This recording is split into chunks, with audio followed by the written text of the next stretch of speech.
नमस्कार बच्चों, आज हम पढ़ेंगे पाठ धूल, जिसके लेखक रामविलास शर्मा जी हैं। रामविलास शर्मा जी स्वयं एक पहलवान हैं, अखाड़े में कुश्ती करते हैं, अखाड़े की मिट्टी से वो प्रेम करते हैं, इसीलिए वो पाठकों को धूल का महत्व बताना चाहते हैं। वो धूल को दो भागों में बांटा है, एक ग्रामीण और एक शहरी जीवन, एक ग्रामीण जीवन और एक शहरी जीवन। और उनका ये मानना है कि गोधूली जो शब्द है वो ग्रामीण लोगों की संपत्ति है, और वास्तविक सही भी बात है कि गोधूली गो, गैया और ग्वाला के जलने से जो धूल उड़ती है उसे गोधूली कहते हैं। तो ये निश्चित रूप से ये जो दृश्य है वो हम गांव में ही देख सकते हैं, इसीलिए गांव की संपत्ति गोधूली है। पाठ का नाम है धूल, जिसके कारण धूल भरे हीरे कहलाए। ये पंक्ति से वो पाठ का प्रारंभ करते हैं। ये पंक्ति रामविलास शर्मा जी की लिखी हुई नहीं है, ये पंक्ति राष्ट्रीय कवि श्री मैथिली शरण गुप्त जी की मातृभूमि कविता से ली गई है। कवि का मानना है कि हीरे के जो प्रेमी होते हैं, जो हीरे को पसंद करते हैं, वो साफ सुथरा, चमकदार, आंखों को चकाचौंध करने वाला हो, ऐसा वो पसंद करते हैं। क्यों? अगर बाजार में सब्जी लेने के लिए माता जी हमें भेजती है, हमारी माँ अगर हमें बाजार में सब्जी लेने के लिए भेजती है, तो हम क्या करेंगे? हम देखेंगे कि सब्जी ताजी है कि नहीं, अच्छी है कि नहीं, उसके बाद हम खरीदेंगे। ठीक उसी प्रकार जो हीरे का मूल्य आंकन करते हैं, जो हीरे की कीमत लगाते हैं, जो जौहरी होते हैं, जो हीरों की परख करने वाले होते हैं, वो हीरे को कैसे पसंद करते हैं? साफ सुथरा हो, चकाचौंध हो, चमकता हो, आंखों को भा जाए, ऐसे हीरे के प्रेमी हीरे को इस रूप में पसंद करते हैं। लेकिन कवि का जो प्रारंभिक शब्द है, प्रारंभिक पंक्तियां हैं, जिसके कारण धूल भरे हीरे कहलाए, ये किसी हीरे के लिए नहीं है, ये उस बच्चे के लिए है जिसके चेहरे पर धूल सनी हुई है।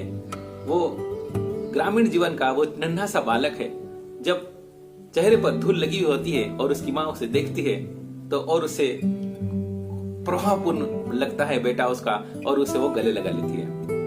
यशोदा माँ श्री कृष्ण को जब देखती है कि वो गोधूली में सने हुए होते हैं, तो उनका प्रेम, उनकी ममता और भी बढ़ जाती है और वह उन्हें सीने से लगा लेती है। यहाँ रामविलास शर्मा जी कहते हैं कि गांव का कोई भी बच्चा धूल भरा ही अच्छा लगता है। जिसका बचपन गांव की गलियारों में बीता हो, धूल के संपर्क में आया हो, गोधूली को वो जानता हो, वो कभी भी धूल के बिना शिशु की कल्पना कर ही नहीं सकता।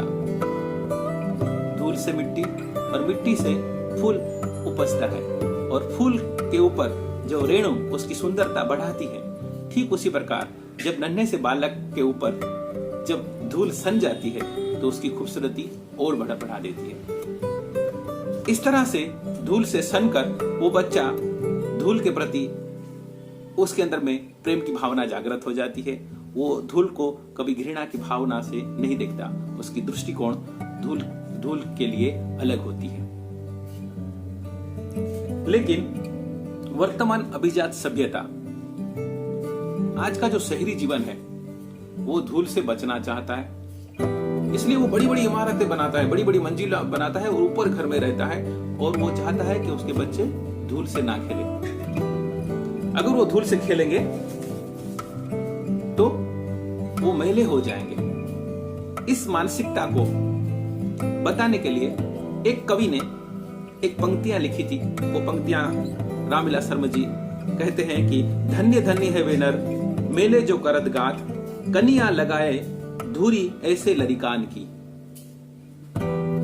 यहां पर रामविलास शर्मा जी आज के समाज के युग, आज के समाज में रहने वाले उन लोगों की मानसिकता पर कटाक्ष क्या है, वो लोग कहते हैं कि इस पंक्ति में उनकी मानसिकता हूबहू नजर आती है। देखो कवि क्या कहते थे, धन्य धन्य है वे नर, मेले जो करत गात, वो लोग धन्य हैं जो धूल से सने बच्चों को अपने गोद में उठा लेते हैं और ये वो नहीं सोचते कि ये धूल से सना हुआ है और इससे मेरे कपड़े भी धूल से सन जाएंगे। लेकिन दूसरी पंक्ति में ये कहते हैं, मेले जो करत गात, मेले शब्द का इस्तेमाल करके वो बच्चे की महत्व को कम कर देते हैं। पहले धूल के महत्व को बढ़ाया, क्या कहकर कि धन्य है वो लोग जो धूल से सने बच्चों को अपने गोदी में उठा लेते हैं। दूसरे में क्या कहा, मेले शब्द का इस्तेमाल करके धूल के महत्व को गिराया, क्योंकि वो बच्चा मेला हो गया है धूल से सनकर, और वो जो व्यक्ति जो उससे गोद में उठाएगा उसके कपड़े भी मेले हो जाएंगे। तीसरा, ऐसे लरिकान की, ऐसे लरिकाने ने ऐसे बच्चे की कहकर बच्चे बच्चे में अंतर कर दिया। इन पंक्तियों में हमें 3 बात सीखने को मिली। एक, धन्य है वो लोग कहकर यहां धूल की महत्व को बढ़ाते हैं। दूसरा, कहते हैं कि वो मेले, मेले शब्द का इस्तेमाल करके धूल की महत्व को गिरा दिया। तीसरे में वो लरिकान की कहकर ऐसे बच्चे की, ऐसे बच्चे, कौन से ऐसा बच्चा जो बच्चा धूल से सना है, ऐसा कहकर उन बच्चे, अच्छे बच्चे और ये धूल से सने बच्चों में अंतर कर दिया।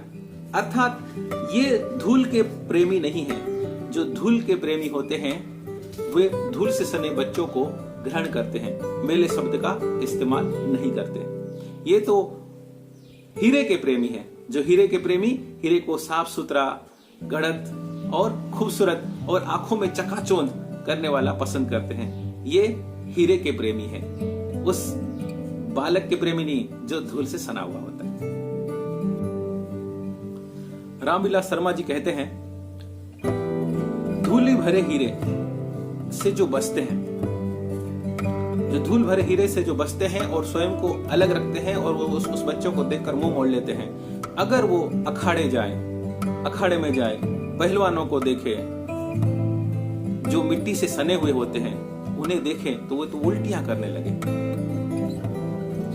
साथ ही साथ वे अखाड़े की मिट्टी की विशेषता भी बताते हैं। अखाड़े की मिट्टी तेल और मट्ठे से सिंचाई हुई होती है और उसे देवता पर चढ़ाया जाता है। ये अखाड़े की मिट्टी की विशेषता है। तेल और मट्ठे से सिंचाई हुई होती है और उसे देवता पर चढ़ाया जाता है। और ऐसी मिट्टी के स्पर्श में आना, अखाड़े में कुश्ती करना, ऐसा सुख दुर्लभ सुख माना गया है। संसार का दुर्लभ सुख कौन सा है अगर आपको पूछा जाए तो आप ये कहेंगे कि अखाड़े की मिट्टी में खुद को सन देना। अखाड़े की मिट्टी में जब पहलवान खुद को मिला लेता है और उसकी मिट्टी से वो सन जाता है तो ऐसा सुख संसार का दुर्लभ सुख माना गया है। उसकी मांसपेशियां उस वक्त फूल जाती है और जब कुश्ती करके निकलता है तो ऐसा लगता है कि वो कुआं खोद कर निकला हो। और पाठ को आगे बढ़ाते हुए रामविलास शर्मा जी कहते हैं कि शरीर और मिट्टी को लेकर संसार की असारता पर बहुत कुछ कहा जा सकता है। संसार की असारता पर बहुत कुछ कहा जा सकता है। सार तत्व, जो संसार का जीवन का जो सार तत्व है, रूप, रस, गंध, स्पर्श, ये सब मिट्टी से ही उत्पन्न होता है। ये सब चीजें हमें मिट्टी से ही प्राप्त होती है। तो धूल और मिट्टी में अंतर है, लेकिन धूल और मिट्टी में क्या अंतर है? जो शब्द और रस में है, चांद और चांदनी में है, देह और प्राण में है। इतना ही फर्क धूल और मिट्टी में है। रामविलास शर्मा जी बताते हैं कि धूल किसका नाम है। ग्रामीण जीवन में जब सायकाल होता है और धूल उड़ती हुई नजर आती है तो उसका सुंदर देखते ही बनता है। धूल को हमने गोधली कहकर अमर कर दिया। गोधली शब्द का अर्थ मैं पहले भी बता दिया था, फिर से बताता हूँ। गोधली का अर्थ है गाय, और ग्वाला के चलने से जो धूल उड़ती है उसे गोधली कहते हैं। हमने धूल को गोधली करके अमर कर दिया। ये धूल वही है जो बच्चे के चेहरे पर लगकर उसकी सुंदरता निखार देती है, फूल की पंखुड़ियों पर सनकर उसकी खूबसूरती को बढ़ा देती है। धूल उसी का ही नाम है। रामविलास शर्मा जी कहते हैं कि गोधूली पर न जाने कितनी कवियों ने अपनी कलम तोड़ी है, यानी गोधूली पर अपनी कविताएं लिखी है। लेकिन इनका यह मानना है कि शहरी जीवन में रहने वाले कि ये गोधूली पल्ले पड़ने वाली नहीं है। लेखक से पुस्तक विक्रेता के निमंत्रण पत्र में गोधूली वेला में आने का आग्रह किया गया तो उसने इस कविता की विडंबना माना, क्योंकि कवियों ने गोधूली की महिमा बताई है, परंतु ये गोधूली गायों ग्वाला के पैरों से उड़ती ग्राम की धूल थी। शहरी लोग इसकी सुंदरता और महत्वता को कहाँ समझ पाते हैं। इसका अनुभव तो गांव में रहकर ही किया जा सकता है। यहाँ तक कि कविता के पास भी इसके महत्व के बयान की क्षमता नहीं होती है। गाय के पैरों से उड़ने वाली और ग्वालाओं के पैरों से उड़ने वाली धूल को गोधूली कहते हैं। हाथी घोड़ों के पैर से उड़ने वाली धूल को गोधूली नहीं कहते। तो शहरी जीवन गोधूली से संपूर्ण रूप से वो अछूता है, वो नहीं जानता कि गोधूली क्या है, इसीलिए वो कविता को इसकी विडंबना मानते हैं।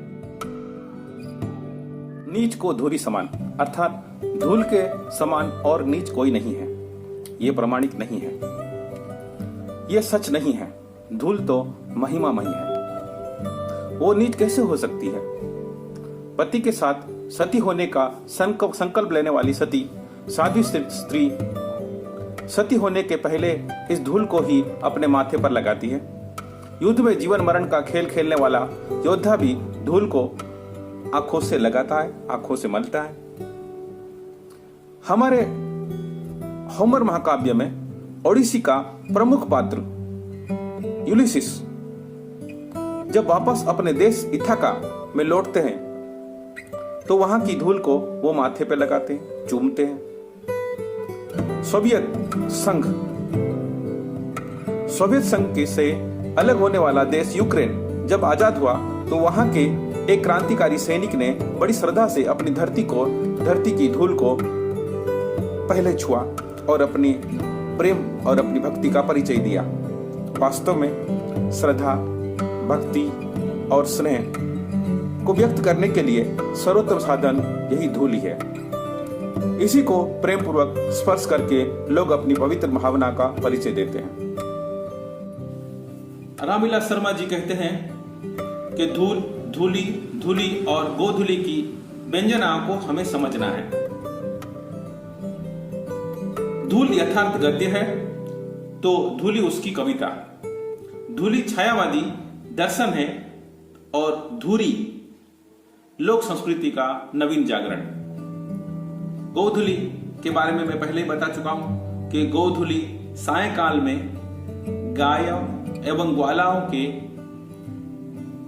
चलने से जो धूल उठती है उस धूल को हम गोधूली कहते हैं, और ये गोधूली ग्रामीण जीवन की संपत्ति है।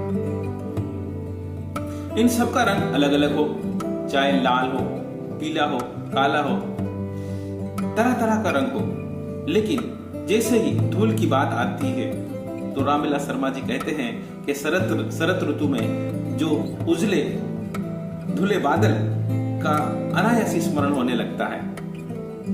वो ये भी कहते हैं कि धूल के लिए श्वेत नाम का विशेषण अनावश्यक है। श्वेत का विशेषण लगाना अनावश्यक मानते हैं, जरूरी नहीं मानते, क्योंकि वो धूल का वास्तविक रंग जो सहज रंग है वो सफेद है, श्वेत है, ऐसा रामविलास शर्मा जी का मानना है। क्योंकि जब धूल गर्द के गुबार बनाकर जब उठती है तो वो श्वेत रंग नजर आती है, इसलिए रामविलास शर्मा जी ऐसा कहते हैं। हमारी देशभक्ति धूल को माथे से ना लगाए तो कम से कम उस पर पैर तो रखे। किसान के हाथ पैर मुंह पर छाई हुई ये धूल हमारी सभ्यता से क्या कहती है। हम कांच को प्यार करते हैं, धूली भरे हीरे में धूल ही दिखाई देती है, भीतर की कांति आंखों से ओझल रहती है, लेकिन ये हीरे अमर हैं और एक दिन अपनी अमरता का प्रमाण भी देंगे। लेखक यहाँ यह बताना चाहते हैं कि ग्रामीण जीवन और शहरी जीवन में अंतर होता है। ग्रामीण जीवन में धूल का अपना एक महत्व होता है और वो धूल की वास्तविकता को समझते हैं, धूल से सनकर निरंतर कर्म करते हैं और मजबूत और सुदृढ़ होते हैं। शहरी जीवन बनावटी और दिखावी जीवन जीते हैं, इसलिए वो कहते हैं कि हीरा वही जो घन चोट ना टूटे। नगरीय सभ्यता में सहजता के स्थान पर कृत्रिमता पर जोर रहता है। वे धूल से बचना चाहते हैं, उससे दूर रहना चाहते हैं। उन्हें कांच के हीरे अच्छे लगते हैं। वे वास्तविकता से दूर रहकर बनावटी जीवन जीते हैं। इसी तरह लेखक ने नगरीय जीवन पर व्यंग किया है।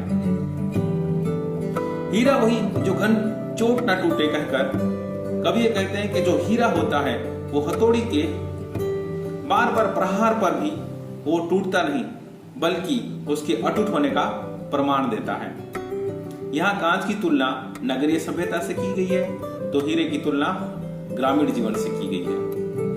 इसी तरह ग्रामीण के लोग हीरो के समान होते हैं, मजबूत और सुदृढ़ होते हैं।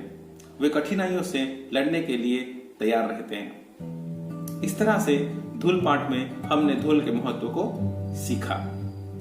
धूल पाठ पढ़ते वक्त हमने जिन महत्वपूर्ण बातें जो सीखी है उसका हम पुनः अवलोकन करते हैं और एक एक बात फिर से प्रश्न के रूप में अपने आप से या हम जो जो पढ़े एक एक करके देखते हैं। पहले हमने क्या सीखा कि धूल भरे हीरे कौन है, ठीक है। दूसरा हमने क्या सीखा कि हीरे के प्रेमी उसे किस रूप में पसंद करते हैं। तीसरा हमने धूल के बिना किसी शिशु की कल्पना नहीं की जा सकती। चौथा हमने सीखा कि बाल कृष्ण के चेहरे पर लगी गोधूली उसकी सुंदरता को निखार देती है। पांचवा, हमारी सभ्यता धूल से क्यों अछूती रहना पसंद करती है, धूल से क्यों वो दूर रहती है, ये हमने जाना। छठा, हमने ये जाना कि अखाड़े की मिट्टी की क्या विशेषता है। सातवां, अखा लेखक ने संसार में किस प्रकार के सुख को दुर्लभ माना है। उसके बाद हमने ये भी जाना कि लेखक ने अखाड़े की मिट्टी का क्या महत्व बताया और उसे को क्यों दुर्लभ मानते हैं, और श्रद्धा भक्ति स्नेह की व्यंजना के लिए धूल सर्वोत्तम साधन क्यों है। जो वीर योद्धाओं का उदाहरण देते हैं, जो विदेश से आने वाले व्यक्ति का उदाहरण देते हैं, जो माथे पर लगा लेते हैं, जो सती माथे पर लगाती है, वीर योद्धा अपनी आंखों पर लगाते हैं, इस तरह से वो धूल के महत्व को बताते हैं। धूल, धूली, धूली, धूरी और गोधूली की व्यंजना को भी हमने जाना। अंत में हमने ये सीखा कि हीरा वही जो घन चोट ना टूटे। इस तरह से धूल के महत्व को हमने जाना। उम्मीद करता हूं कि ये आपको पाठ अच्छा लगा होगा और इस तरह से हम इसके प्रश्न उत्तर करेंगे और प्रश्न उत्तर में जहां पर भी आपको कठिनाई महसूस हो, जहां पर भी कोई प्रश्न आपको समझ में ना आए, तत्काल आप मुझे मैसेज के माध्यम से बताएं ताकि मैं उसका उत्तर आपको दे सकूं।